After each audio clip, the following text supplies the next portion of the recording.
So anyway, our talk's on, we call it BYO disaster and why corporate wireless security still sucks. A little bit about us. Pushing buttons. Anyways, my name's James. I also go by Punk and Poop online back in the old IRC days and stuff. Independent security researcher, just an all-around nerd, boring guy. And with me I have Josh Hoover here, the guy that pooped today. Testing, can you guys hear me? No, you cannot. Here, talk on this. Okay. That's fine. I'll switch over here. Yeah, I'm Josh. I've been coming to Defcon since I had hair. And some of my friends over here were just starting to grow hair. So we've been here for quite a while. Privileged to be here. Thank you for coming to our TBA talk. This picture that Jim selected of me is supposed to be kind of a joke. Did you guys read our profiles at all online? You probably can't see in the book, but online. Anyway, there's a funny profile I wrote for Jim, and this is his way of getting back at me. I told him to pick any random picture he could find on Facebook, so that's the evil one he picked of me. So anyways, at the end of the day, we're just nerds with random ideas and inconsistent results. That's been the story of our lives. So what we're going to talk about today is we're going to show you some ways to obtain clear text credentials without cracking a single hash for PEEP-enabled WPA2 enterprise networks. There's been a lot of research and work in the past that has involved gathering hashes and cracking them offline using like brute force dictionary tags and those kind of things. We're pretty lazy. We don't have time or want to spend a lot of time cracking hashes, so our whole thought was to come together and try to find an easier way, a faster way of capturing clear text credentials to gain access to networks. Secondly, we're going to release a tool that kind of automates the whole process and does things for you right out of the gate really fast. So if anybody's done these attacks in the past to set up the interfaces and all that, it can be kind of time consuming. So we've kind of automated that whole process for you. How we're going to do this is we're going to explore a new functionality issue, and I'll get into that more later, that we found with how iOS and OXX devices are handling MSChat v2. Secondly, we're going to demonstrate the use of EAP-GTC as the inner authentication mechanism in place of MSChat v2. So I'll go ahead and give it to Josh here, and he's going to kind of take you through some of the technicals for MSChat v2. So how many people here, show of hands, that have ever set up a WPA2 enterprise network or know the ins and outs of that? You shouldn't, but yeah, anyway, that's great. That's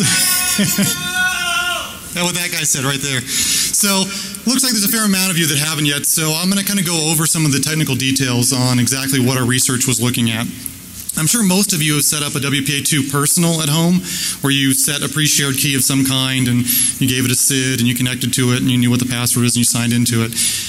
Basically, WPA2 Enterprise just adds one extra component to that, usually a back-end authentication server of some kind. In this particular instance, it's the Radius server box you see on your right, I guess, of the screen. And that just adds another layer of authentication, so you can authenticate every single client that connects to your network instead of just having one key that you'd use maybe at your home network. So you have a client that you see there on the left, an AP in the middle, and then we're adding an extra component for WPA2 Enterprise, which is the authentication server. In this particular instance, it's going to be a Radius server, but there are there's other options there for different kinds of servers, but this is what we were centering on for the MSChat v2 and GTC stuff. And it's a lot of what you'll see in enterprise level networks. And crazy people like us like to run this kind of thing at home for some weird reason. So what's the first thing that happens when you connect to an AP, right? I mean, most people are familiar with that, right? You pick your SID and you connect right up to it. You pick your network name there, and that's pretty easy. So I'm going to blow your mind with technical details here, right? Association stuff. I'm not going to really go into that portion of it, but it's worth mentioning that this is the first layer of attack for a lot of people that want to set up what's called an evil twin network. And basically what you're doing is you're mirroring the exact same SID that your target is using and hoping that clients will connect to you instead of to the actual AP. And so that's the first layer of attack called the evil twin. And that has to do... This could get dangerous. What do we do? Double! These guys are going to be very angry at me because I actually don't drink, so...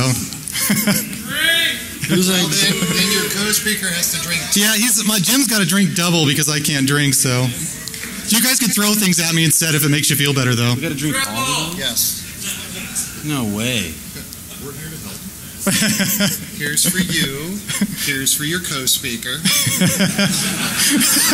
You know how many times in my career I've had to take one for the team for this guy? And also, as you may be familiar, raise your hand if this is your first Defcon. Why is it everybody's new? Wait, why were you pointing at him? All right, you, get up here.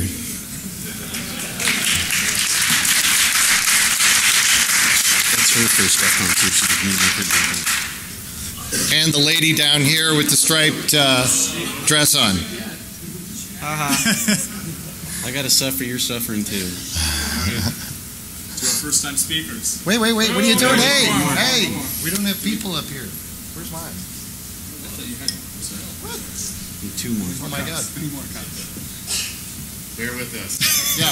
They know it was my first time. Drink if you got it. They know. Did you make the Did you PSA? pick it up from the bar? Here, you can have this Oh, we one. didn't do the PSA. I know, it's a double. You get both. No, we did not do that. You can have it. Single, should we take a double? I tried. What, we got more? Jeez. All right, everybody, come on. We're actually out of cups, so. Soon. All right, I like to purposely. all of you newbies, welcome.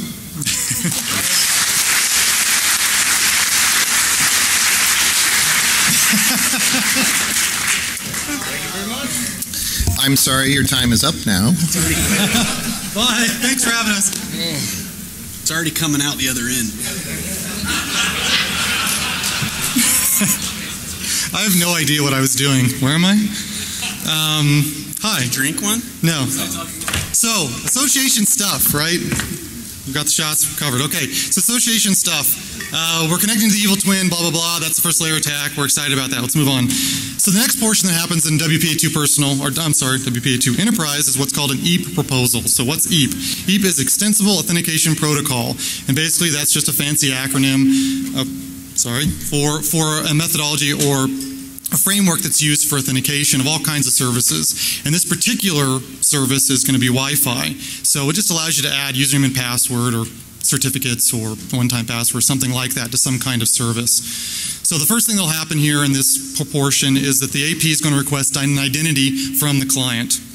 The client gets a pop-up on most clients that says nothing more than username and password. That's all it says. And that'll be kind of important later because at this point, we haven't really established exactly what kind of authentication we're even using yet. So anyway, the client sends that over, doesn't actually send the password over yet, but does send over the identity, which in this case is the username or some kind of login name. And this is another layer of attack that a lot of people like to use because now you could just stop here if you wanted and just gather usernames all day long. That's boring. We want passwords. We don't want to have to crack them. We don't want to have to brute force it. So that only gets us one step. So after it sends it over to the radius server says, okay, that's good. It's going to send over what's called a PEEP start. So what's PEEP? PEEP is Protected Extensible Authentication Protocol. And basically that's just a fancy way of protecting EAP. So unfortunately, EAP by itself isn't inherently secure.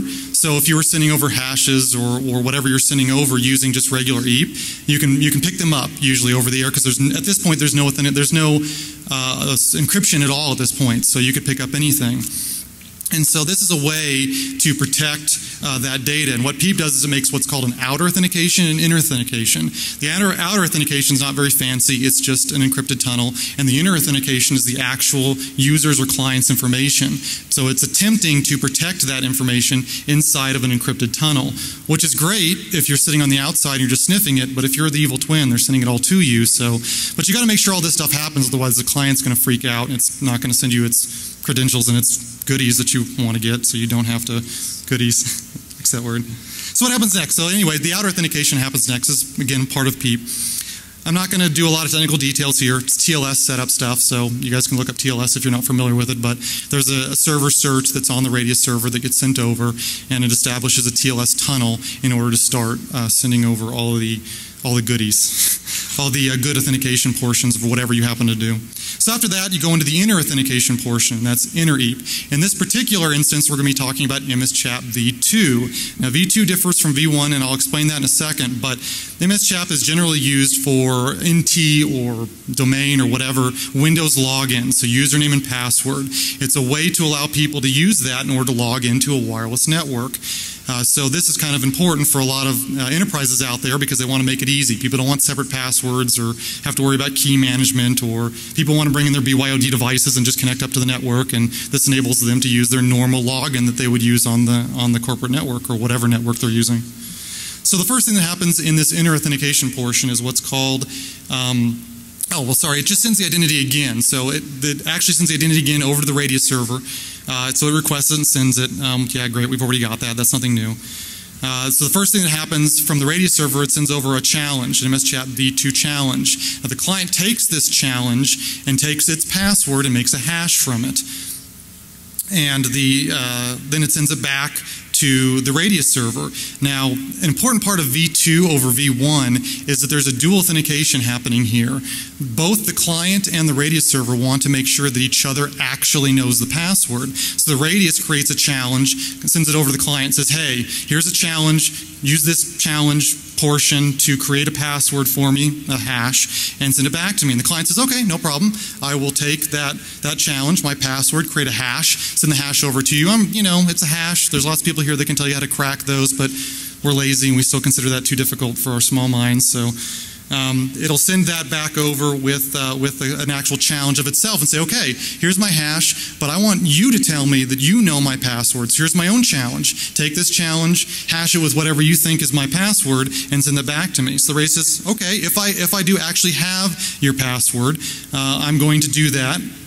And I'm going to take your challenge and send a response back to the client. And at this point, the client looks at it and says, okay, does this match? If it does not match, it's supposed to drop the connection at this point, which may or may not happen as we see here going on. But this is an important part of v1 versus v2. Microsoft and Cisco specifically created this in order to try to circumvent some of what's going on here in the attacks you'll see here in a second. By making sure the client says, well, I'll give you my hash, but I'm not going to connect until I'm sure you actually know my password.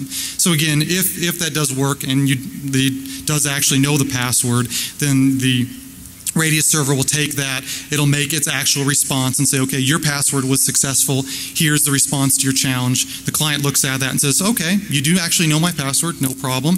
Let's send over a success to the radius server. The radius server says, great, we're all good. Let's start our connection. It sends over what's called an EAP TLV success. The client acknowledges that and we're golden. So the inner authentication has happened correctly. Again, this is with MSCHAP v2. So what happens next is basically just an EAP success portion here. We're installing some special keys onto the AP to start up the actual encrypted network connection so they can get the rest of their IP address and everything that they need to in order to get access to the actual network. And again, I'll blow your mind here with some really fancy technical details, finishing the connection stuff, right? I won't really go into that. But again, what we're really concentrating on here in our attack is the inner authentication portion because we want the password. We want them to make a full connection to us, so we need to convince them that we know the password, or we want them just to send the password to us anyway.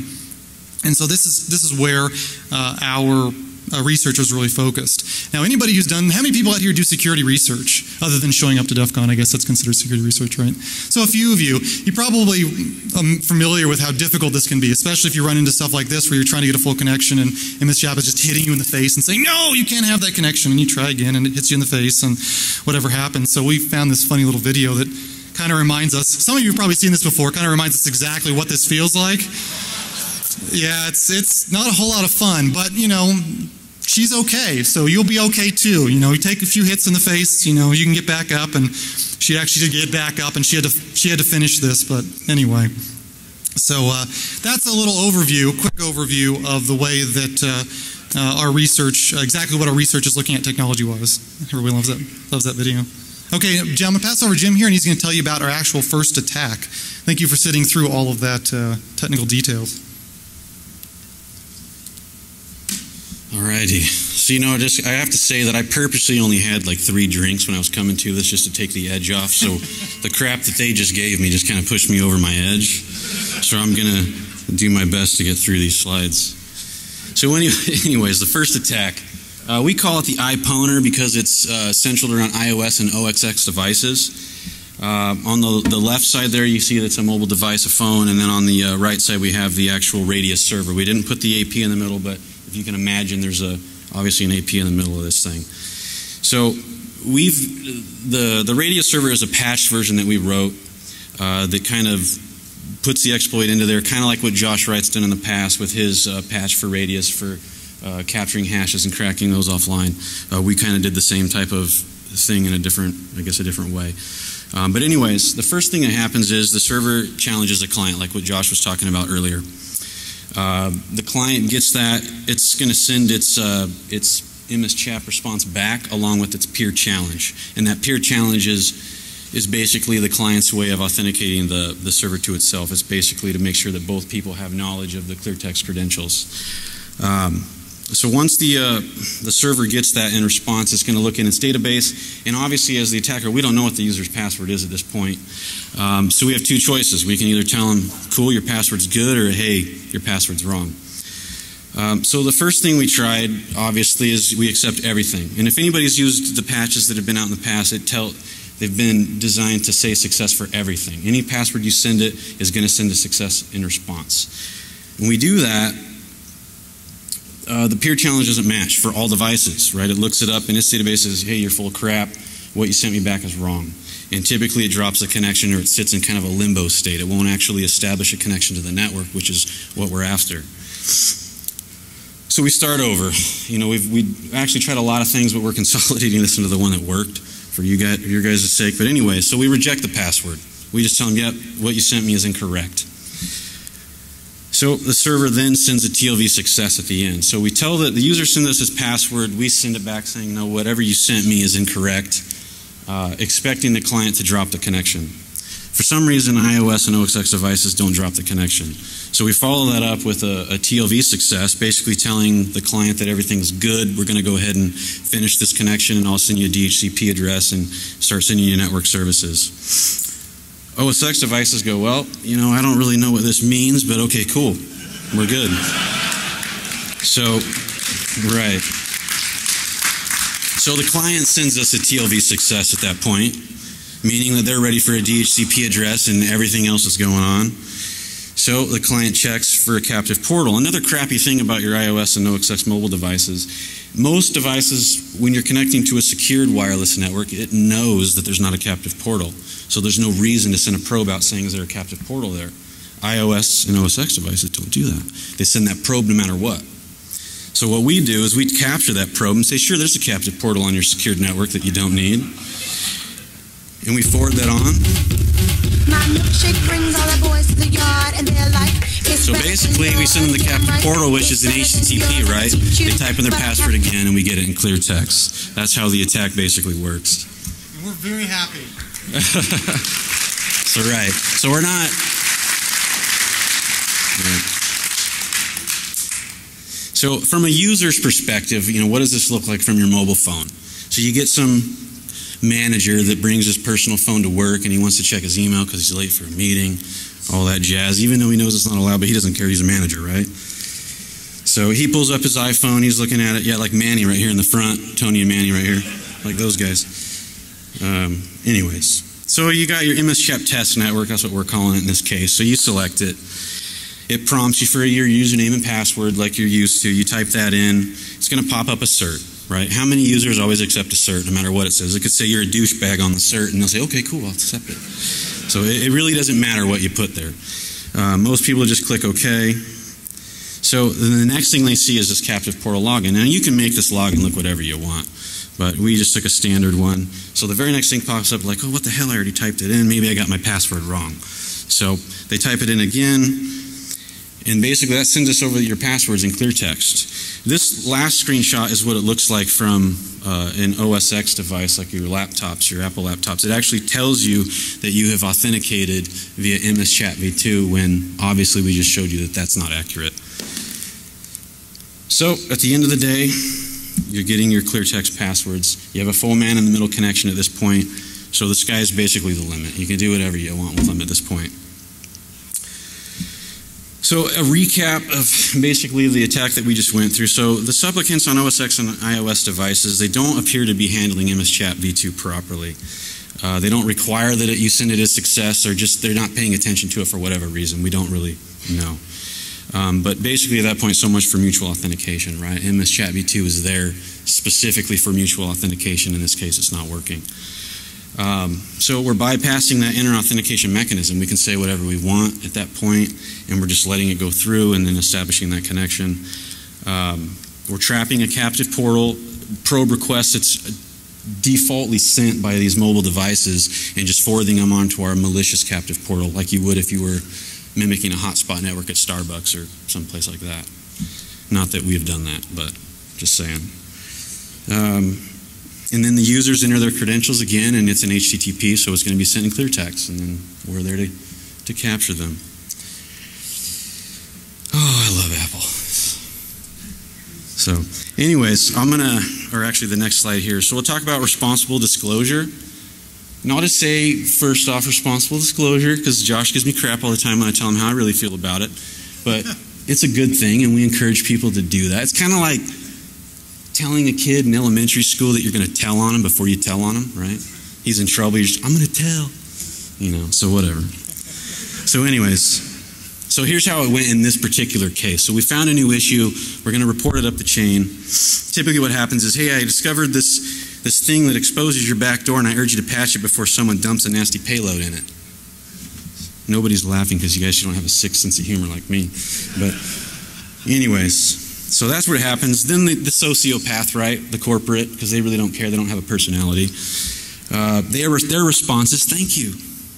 Though you're probably wrong, we will have some of our outsourced managers put 10 tards on it right away and never get back to you. That's typically how it goes, right?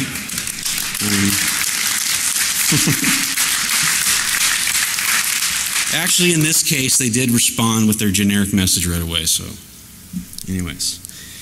So a month later, hey, can I get a status on, that ticket I submitted, number 99, whatever? And then you get a response, hey, me, Josh, 4379, I see not what you say. I like gummy bears, ticket closed.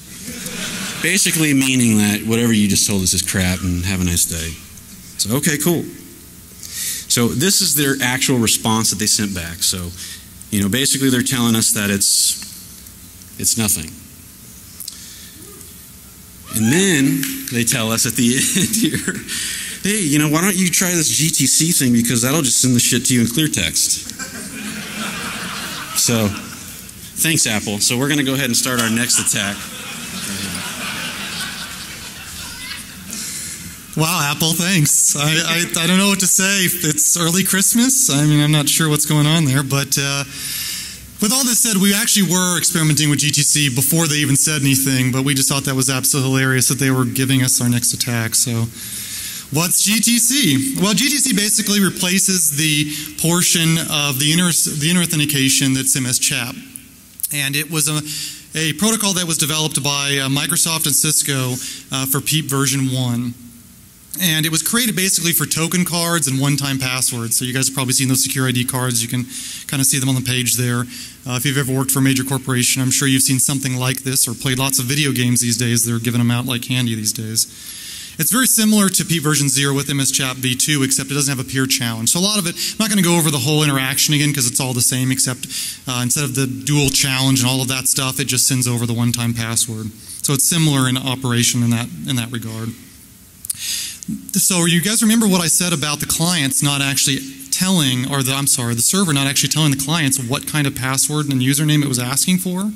Well, this is one of those areas where it might come in handy, right? If your client just pops up and says, give me username and password, and you're like, oh, that must be my username and password from my NT login, right? Why wouldn't it be? It doesn't say one-time password. It doesn't say, give me, your token card.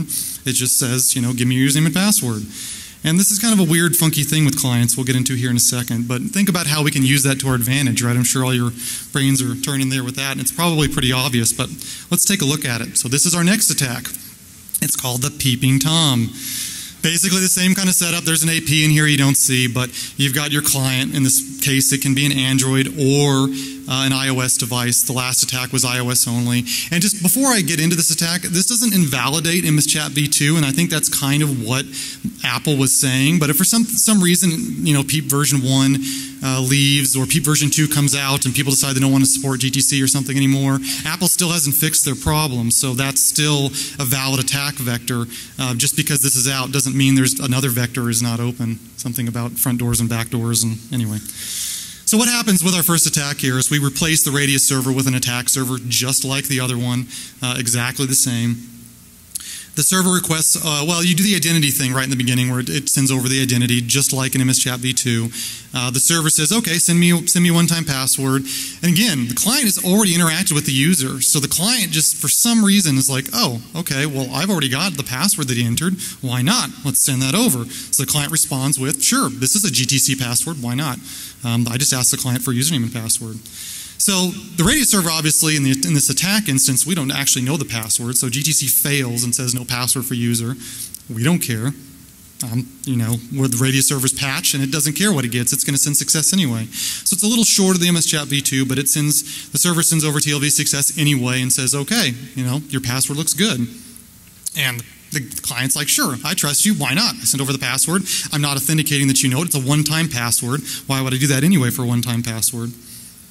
And the client accepts and responds to TLV success. And then we have a full connection there, and a full connection is established. At this point, we can do all kinds of things. We already have the password, which I'll show you here in a second, but you could use, SSL strip or any of your normal man-in-the-middle attacks that you might want to do against a client after you get him to connect to you. And so once again, we're extremely excited, and dancing because we got the client to attach to us. Right, okay, great. Everyone's excited about that. What's that? Yeah. Jim liked his video better, but peanut butter jelly time is old school, right? Okay. So, what does the client look like in this instance? Again, this works on iOS, but I'm going to use an Android device because something different happens here with Android. See if you guys can catch on what it is that's missing from this that was in the MS Chat attack with the client. So the first thing that happens is, right, Defcon Secure. You guys all use the Defcon Secure network this weekend, right? Yeah, right. So that was MS Chat v2, just saying. Anyway. Great. So we connect to Defcon Secure. It's PEEP. Awesome. Let's type in our username and password. Again, it just says identity on Android, but whatever. Most people think of that as their username and password. And bam, we're connected. So what's missing here? That's right. There was no acceptance of the cert. Our cert's bogus. It's example.com or goofball.com or whatever, doucher.com. Android doesn't actually ask you to accept a cert, which is interesting because that means later there's no user interaction. So this client interaction would change if they've already connected to the corporate network or Defcon Secure network, and then they connect to your evil twin. It's a different cert, but Android doesn't care, accepts it anyway, and just sends the password right on over. Okay, awesome, right? I mean, anyway. Anyone see this weekend at all on the Defcon network? Not one person? Well, we saw it on a couple of people's networks. We, shameless plug for our TBA talk since no one had any idea that we were even in here and what we were doing. So we basically took with one of my buddies down here that helped me. He can raise his hand if he wants to. Has some notoriety. We basically took a Raspberry Pi and used our same attack tools in a slightly different configuration and basically just set up a captive portal that anytime somebody connected to us instead of Defcon Secure, they got this captive portal page that popped up and said, hey, Jim doesn't know about this yet. This is a surprise for him. But I took a lot of his work to do this, but I was going to fill him in later, but he came a little late. Convenient for you. Yeah, convenient for me. But, promoting for us. So anyway, that's what we were doing there. So clear text anyway. So where do we get the password in this particular instance, right? We didn't have a captive portal. Well, gee, Radius, it was totally awesome for you to put your clear text passwords in your debug file for us. Cool. That's kind of weird, right? But if you think about it, it's a one-time password. So if somebody sees it in a Radius debug, what does it really matter? Well, unless it's an actual MS Chat v2 password that somebody mistaken for a one-time password. Because again, the way the clients are developed, and I know I keep going back to this, but this is a big thing. The way the clients are developed, they just ask you for username and password. You don't have any indication on exactly what they're looking for. So that's a big deal there. And again, this is an actual screenshot from this weekend from the Defcon Secure network. I've blanked out the password passwords because I don't know why, who cares, but I did anyway. There's my test one in there. That one's not blanked out. But these, I don't know if anybody notices their password. We've got an MAA in there and a wgretz user and a RF deso. Anyway, so that was from this week. And just to show you just another example. I just want to say I had nothing to do with his attack that he did today or over the weekend. Sure, you say that now. So let's talk about it. Let's do a recap on exactly what happened here. What does it work on? So PEEP version 1 works on anything that PEEP version 1 works on natively. So that includes things like iOS and OS X, again, so your actual Mac computer or your personal device. It works on Android, again, without a cert at all, which is a huge deal in these attack environments because it just sends you that password right on over. I don't care if it's a one-time password. Here's my goodies. Unix it'll work, but the user's really going to have a lot of interaction here. They're really going to see what's going on a little bit more with, say, like an Ubuntu or something. But I didn't do an exhaustive test on all of the different platforms out there. But with Ubuntu, the attack would work. But typically, I mean, I'm just going to say it outright. Linux users typically have a little bit more about what's going on and why does that cert say butthole.com instead of example.com or whatever it's supposed to. Windows, there's no native. Even though the PEEP version 1 was developed by both Cisco and Microsoft, there's no actual native support. So somebody would have to install a supplicant or some kind of other software in order to get PEEP version 1 in Windows to work. But again, that wasn't really our focus. Our focus here is, execs or people that just want to bring in their phones or whatever mobile device or whatever device they have. They bring their own device, bring their own disaster kind of crap, and connect up to the network because that's who they are and they can. So that was really the focus here. But again, it doesn't really work on Windows. For once ever, right? That's kind of a rare thing, but whatever. No captive portal required, right? The man-in-the-middle attack is trivial because it includes clear text passwords. We don't have to do a captive portal. We could. In this instance, I use it to advertise, but you could just serve them off to the internet, or even more fun, you could have them connect to Defcon Secure and serve them off to regular Defcon, because that's fun. Sorry. Anyway, instant capture of MS Chat v2 passwords on iOS devices after the user accepts the cert from the evil twin. So on iOS, you will actually have to accept the cert. So it won't just happen in their pocket, right? I mean, we were doing this with friends of ours that were around, just kept saying their password over and over and over again because they were on Android. But if you're on iOS, it'll actually pop up and say, I don't recognize this cert. And most people are like, yeah, I want my porn. Give me access. Okay, so anyway. So we're going to go into our demo here and the tool that we spent a lot of time on. I'm going to hand it over to Jim because he's going to give you the intro and then we'll pull up the tool. Cool. You going to pull it up? So anyways, so things you'll need to run this attack. You're going to need some type of Linux system. We've used Ubuntu 12.04, both in the server and the desktop versions work great out of the box. So if you want to download those, you can. A Wi-Fi adapter is needed. The alpha version there is the one that we've used. The important thing is we're using host APD in our tool set. So as long as your card's supported by host AP, it should work just fine. Our custom patch that we made, it just basically goes in and changes some of the modules built into Radius, the PAT module and the MS Chat v2 module to send the right stuff over to these clients and get them to establish the full connections. So you want to download that. And then the Loot Booty Wi-Fi tools is just a tool set that we developed. We wrote it in Ruby. And people always ask, well, why the hell did you guys use Ruby? So Ruby basically, to me, it's like the canvas for people that can't draw because I suck at coding. So you could like take a giant shit on the canvas and smear it around with your hands, and it always works. And once you guys download the tool and you look at the code, you're going to go, now I know why he said that, because he does suck at coding. And I do. I just have enough energy to make things work. I don't do it right by any means. So here, you want to take this? Yeah. So. Is that mic working? Hello. Yes. Sweet. All right, so Josh is going to pull up our live demo here, and we encourage you guys to try this. Those of you that were not smart enough to turn your phones off before you came in. This is really meant to use in a VM, by the way. You probably don't want to run this just the way it's set up right now. I mean, or you can just download and look at the code and do it however you want, like we did on a Raspberry Pi. Just fun. But anyways, it's a menu-driven system. So we've got two of the attacks built into there, the two attacks that we talked about today. The first one is, I can't even see it from over here. I'm going to go over here. So the peeping Tom attack. Are we doing that one first? Or are we gonna do number peep two? Tom. Oh, no, we'll do the eye-poner, sorry. Okay, so we'll go ahead and do the eye-poner first. So you go ahead and you select option 2. It's going to tell you a little brief description of what the attack is going to do, so you kind of have an idea of what's going on. Can you guys see that at all? Okay, let's make the font bigger here. Sorry. There we go. Jerk! That's right. How about that? Is it any better? Even bigger, let's say. Okay, we'll try it. Huge! I know you. Size matters, huge, right? Size matters. Huge. Says the lady in the front right here in the striped skirt. This is as big as it goes, though. No more medicine for me. Anyway. Anybody notice her limp when she walked in the room today? That was me. Just saying. Use your imagination. TMI, buddy. Jesus. It was this crap they made me drink. I know. And you took one from the team for me, too. That was yours. That's yours put me over the edge. Yeah, okay. So anyways, menu-driven system, cool pictures, ASCII art, we like that. How many people like colorize with Ruby? Nobody. Thank you.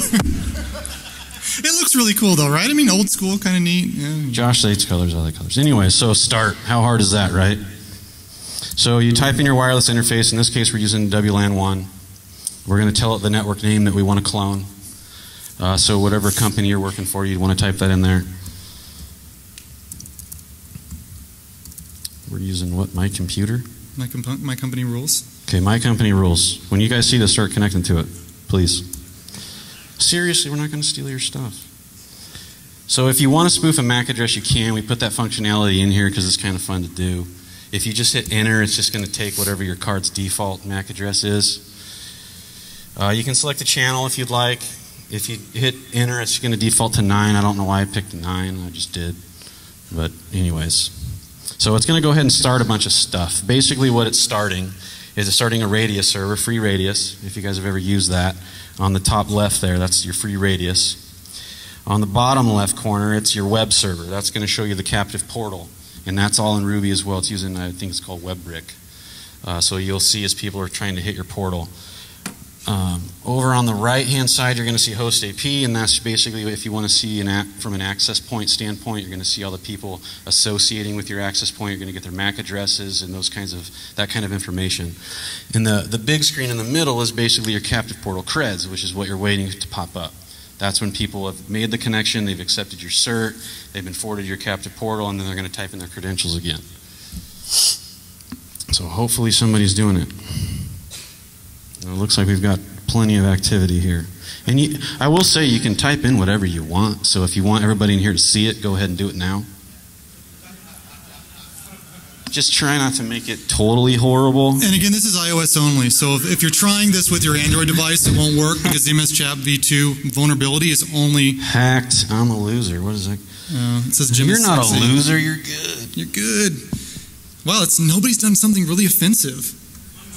Bring it. Come on. Well, yeah. I mean, this is the kind of place you'd expect it. Of course, everybody's afraid, right? So this is it. If you're doing a penetration test in a corporate environment that's using WPA2 Enterprise, which most of them do, you spin this tool up and you wait 10 minutes or 15 minutes until somebody fucked your mom, Jim. Oh, I fucked your mom. I know, I've tried to talk to her about that a few times, but she does her own thing. I encourage her. Go for it. Good for you. Just remember to do the poll and pray. Okay? Let's do the other attack. All right, so the next attack is the Peeping Tom one. So the first one only works in iOS and OXS because that's the only people that are screwing up MS Chat v2 at this point in time. So the second attack's Peeping Tom. That works on basically everything that supports GTC. So the same type of thing, you hit start, you type in your wireless interface that you've got plugged into your machine. It's My Company Rules, right? My Company Rules is the, My Company Rules, yeah, you're right. And then if you want to spoof a MAC address, no, we're not going to in this case. We go ahead and hit enter. We don't care what channel we're using. And basically the same things are starting up. You got your radius server starting up so you can see what's going on from that perspective. You got your AP starting up so you can see from that perspective. And then you got your GTC passwords. The cool thing about this, so if you've ever connected to My Company Rules before and you've accepted the cert or whatever, it's automatically going to send your stuff over now to this one because your Android devices are going to ask you to set the cert. It's just going to automatically send us your stuff. Yeah, and all you people that are already connected with iOS, as soon as we spun this up, it automatically sent your password over without doing anything because you've already accepted that same cert, right? Otherwise, you would have to accept the cert. But this is just a demonstration of how... Fuck the police. I like the monkey balls. Who did that? Raise your hand. You're my hero. All right, we got monkey balls. We love you. Thank you. So anyway, yeah, I mean, it's just a great way to see exactly how the attack works right in a row, right? First attack was you logging into your company. The second attack is it's not even asking you for your credentials again. It's just logging in. If you had an iOS device and you did that.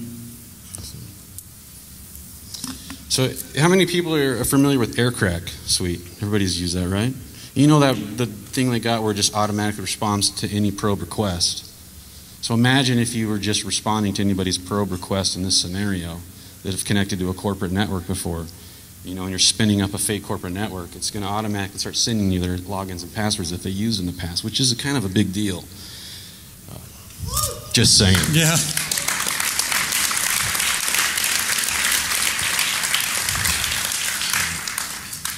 So anyways, I'll pass you back over here to Joshy Poo, the guy that didn't drink his alcohol. Boo. Boo. Don't hate me. I'm sorry. You could beat me all later, I swear.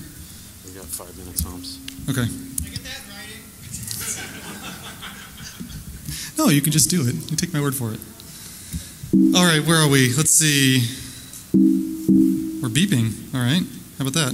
Okay, so let's talk a little bit about how we came about with this. What was our goal and how do we achieve it? So, historical perspective. The first thing we decided was, wow, you know, Josh Wright and who's the guy that did the Divide and Conquer talk? Anyway, Moxie. It was Moxie, right? I think. Anyway. Yeah, anyway, so there's been a lot of really good talks on how to crack passwords from WPA2 or crack the actual hash. And I don't have access to a giant web infrastructure or giant virtual infrastructure online or 10,000 GPUs or 10,000 PS2s or whatever the cool kids are doing these days. So we really want to make it easy, and we're just like, you know, we're lazy. Cracking caches is too hard. There's got to be another way to do this. Can we just trick the client into giving it to us? That way, establishing some kind of full connection and maybe just, you know, hand it over directly to us so we don't have to crack it. Obviously, that's what you guys just saw. So then we start going down the path of how WPA2 works. Well, like you guys saw, what if we just accepted everything that Radius actually got sent and sent it back? Well, then you saw that in that, there was actually some problems with that, where MS Chat v2 actually worked correctly and just dumped the connection. So we started playing with that idea of, you know, what if Radius just said everything was okay? Could we get the client, could we trick the client somehow into making a full connection with us and then do something with them later to get the password?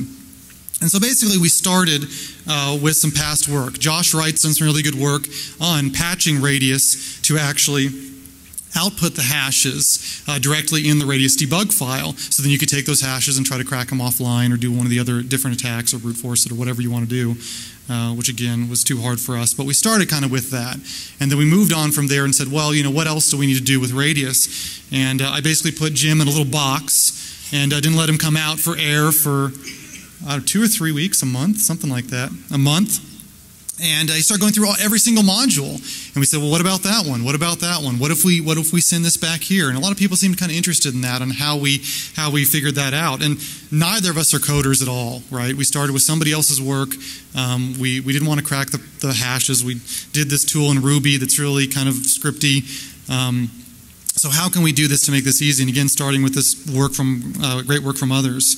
And it yielded unexpected discoveries, right? We ended up finding a vulnerability, as far as we know, for iOS that has never been reported. You know, when we told Apple about it, obviously they told us to get stuffed, but in so many words. But, you know, that it was just random. And I really encourage you guys that are interested in this kind of stuff to test things that people say work, right? You don't have to necessarily write a buffer overflow or stand on your head and do naked cartwheels or whatever it is to take you to get where you want to go. But just test things that you think should work that way. If they say it should work that way, test it. Make sure. You know, there were times and I was like, well, MS Chat v2 doesn't work that way. There's no way that'll work. But here it is, some undiscovered discoveries here. So, you know, no, we didn't invent time or the flux capacitor or anything really cool like that.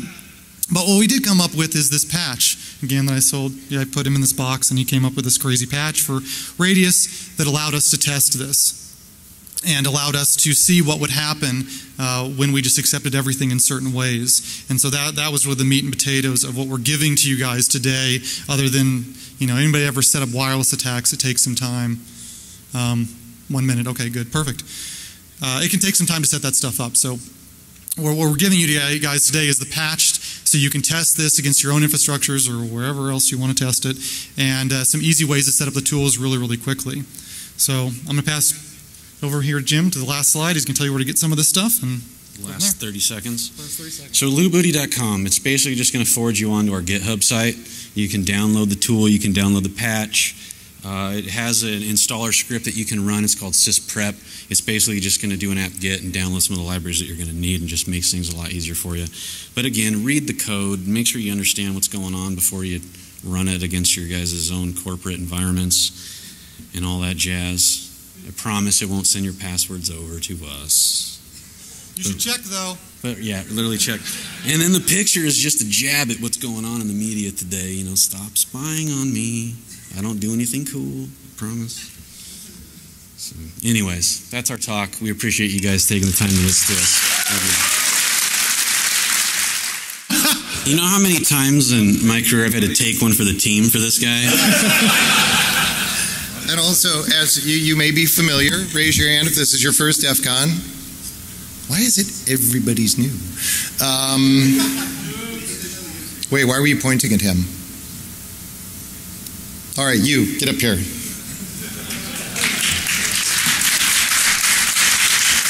That's her first Defcon too. She's And the lady down here with the striped dress on. I got to suffer, you're suffering too. To our first-time speakers. Wait, what are you doing? Hey, we don't have people up here. Where's mine? Two more. Oh my God. Bear with us. Yeah. They know it was my first time. Drink if you got it. They know. Did you make the Did you PSA? pick it up from the bar? Here, you can have this Oh, we one. didn't do the PSA. I know, it's a double. You get both. No, we did not do that one. Single, should we take a double? I tried. What, we got more? Jeez, all right, everybody, come on. We're actually out of cups, so yeah, soon. All right, I like to purpose. all of you newbies, welcome.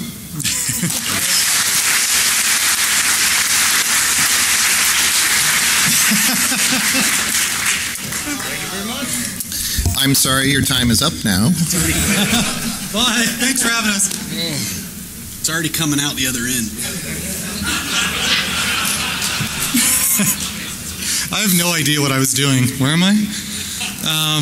Hi. Drink one? So anyway, our talk's on, we call it BYO disaster and why corporate wireless security still sucks. A little bit about us. You pushing buttons. Anyways, my name's James. I also go by Punk and Poop online back in the old IRC days and stuff. Independent security researcher, just an all-around nerd, boring guy. And with me, I have Josh Hoover here, the guy that pooped today. Testing. Can you guys hear me? No, you cannot. Here, talk on No this. hearing. That's fine. I'll switch over here. Yeah, I'm Josh. I've been coming to Defcon since I had hair. And some of my friends over here were just starting to grow hair. So we've been here for quite a while. Privileged to be here. Thank you for coming to our TBA talk. This picture that Jim selected of me is supposed to be kind of a joke. Did you guys read our profiles at all online? You probably can't see in the book, but online. Anyway, there's a funny profile I wrote for Jim, and this is his way of getting back at me. I told him to pick any random picture he could find on Facebook, so that's the evil one he picked of me. So anyways, at the end of the day, we're just nerds with random ideas and inconsistent results. That's been the story of our lives. So what we're going to talk about today is we're going to show you some ways to obtain clear text credentials without cracking a single hash for PEEP-enabled WPA2 enterprise networks. There's been a lot of research and work in the past that has involved gathering hashes and cracking them offline using like brute force dictionary attacks and those kind of things. We're pretty lazy. We don't have time or want to spend a lot of time cracking hashes, so our whole thought was to to come together and try to find an easier way, a faster way of capturing clear text credentials to gain access to networks.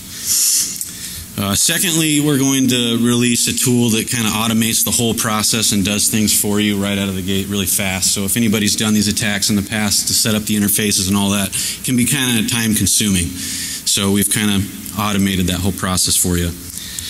How we're going to do this is we're going to explore a new functionality issue, and I'll get into that more later, that we found with how iOS and OXX devices are handling MS Chat v2. Secondly, we're going to demonstrate the use of EAP-GTC as the inner authentication mechanism in place of MS Chat v2. So I'll go ahead and give it to Josh here, and he's going to kind of take you through some of the technicals for MS Chat v2. So how many people here, show of hands, that have ever set up a WPA2 enterprise network or know the ins and outs of that? You shouldn't, but yeah, anyway, that's great. That's what that guy said right there. So looks like there's a fair amount of you that haven't yet, so I'm going to kind of go over some of the technical details on exactly what our research was looking at. I'm sure most of you have set up a WPA2 personal at home, where you set a pre-shared key of some kind and you gave it a SID and you connected to it and you knew what the password is and you signed into it. Basically, WPA2 Enterprise just adds one extra component to that, usually a back-end authentication server of some kind. In this particular instance, it's the Radius server box you see on your right, I guess, of the screen. And that just adds another layer of authentication so you can authenticate every single client that connects. No. So, association stuff, right? We've got the shots covered. Okay, so association stuff.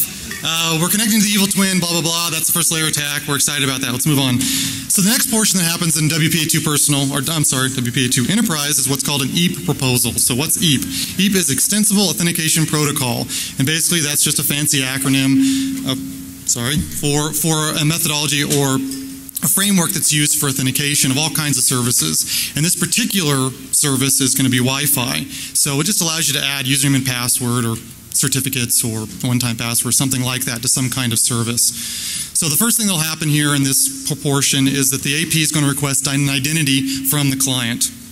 The client gets a pop-up on most clients that says nothing more than username and password. That's all it says. And that'll be kind of important later, because at this point we haven't really established exactly what kind of authentication we're even using yet. So anyway, the client sends that over, doesn't actually send the password over yet, but does send over the identity, which in this case is the username or some kind of login name.